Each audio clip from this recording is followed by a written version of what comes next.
Hello, Stuart, with a U. Hello, Charlotte. Thank you for joining me on Situation Charlotte today. So, tell me about yourself. Well, I'm from New York originally. I'm from the Bronx originally.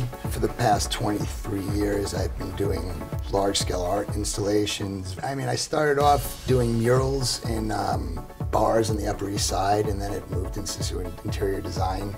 And I always liked the idea about art installations in rooms. So what I mostly would do is bring together groups of artists and create these kind of soulful experiences, you know.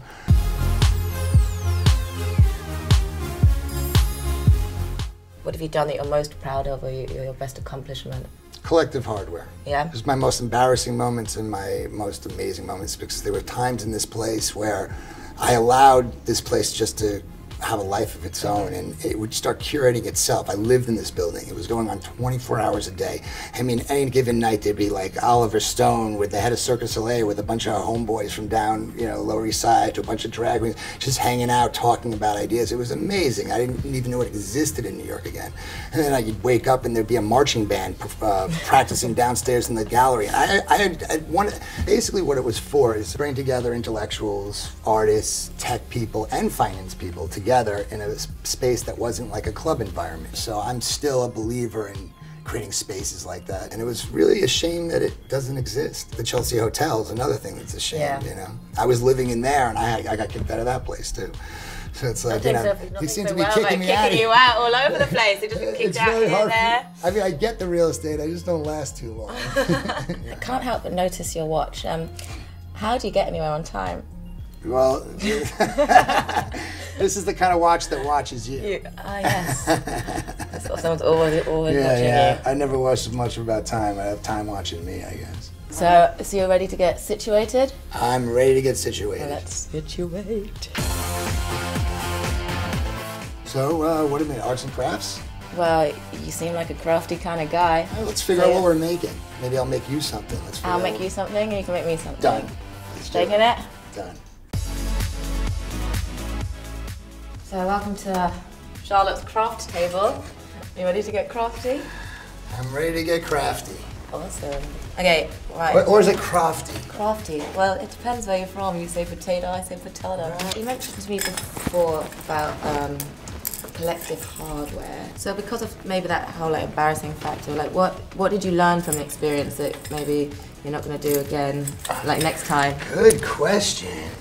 Everything I did in New York for a long time was based on my own ego, you know, which is what New York is sort of kind of about.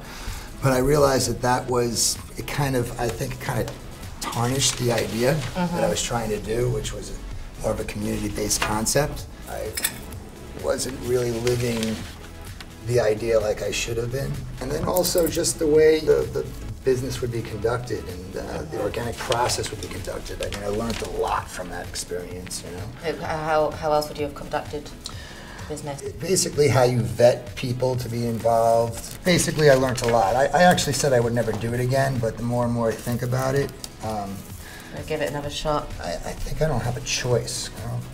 You got good ideas? I don't know, maybe. I may have an idea. I might have overdone my idea. My concept is just a bunch of crap on a cuff, and I'm hoping for the best. I don't know why I think this is a good idea, but I'm going to go for it. Okay, I think I'm... You're figuring it out slowly? Maybe. Slowly? Is it coming together? It might be. Mine is actually looking pretty damn snazzy, I have to say. You've got some competition, mister. I'm not You've gonna, got some competition. I think you might beat me out. I think there's distinctly strong possibility that is going to be the case. And then how are you going to feel, Mr. Artist Man? I'm gonna feel good, because I'll have a better piece.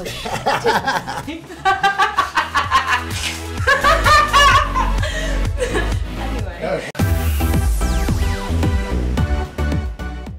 So how was growing up in, well, you said the Bronx, right? Yeah, How was that? It was interesting. I was there till I was about 13, and then I moved to the suburbs, which I hated. When did you escape the suburb? When I went to college. Where was that? Oneonta. It's a state school upstate. College was good. Yeah. So then I got out of college and got a job selling some stupid product or something, and it was misery. I just wanted to kill myself. I was like, there's no... Arthur Miller novel. So I went to Europe for like a year and a half, bummed around there, and then when I came back, I needed money, you know, and I didn't know what to do. Basically what happened was I met some guy who was opening this bar up. He said he needed some murals painted. I was at some party or whatever, and I'm like, oh, I paint murals. No, never painted a mural before in my life. And he said, okay, show me your portfolio. So I showed a portfolio of other people's artwork, and I got the job. And then what happened was I did a good job, and I actually did it. And first time I ever painted, I got paid like 15 grand cash. And then I started. Oh, so you started off pretty good. Yeah, and then it all went all downhill from there. And now you can't even find somewhere to live without getting kicked out. I caught the bug, you know, the art bug, I guess you want to call it. Yeah. I realized the possibilities of the room. You can really do like amazing things. Like you can, it doesn't have to be just, you know, the walls. You know, there's the music. You know, there's a social environment that also can be an art form. And then there's entertainment. You know, I've been, I guess, working on similar ideas ever since. That's the moment of truth. The moment of truth. Ooh, how does it look? Who needs to wear goggles when I have I'm not so upset. Stuart original? Okay, well. Go ahead. Here's yours. Oh, awesome. Ta-da! Beautiful. Look, it's All right. way better. Actually, really, you know what? This is amazing. Well, thank you for coming to my craft table. Thanks for having me. I mean, had a great time. The crafting is good. Thank you for coming on OneBeat. Da-da-da-da-da.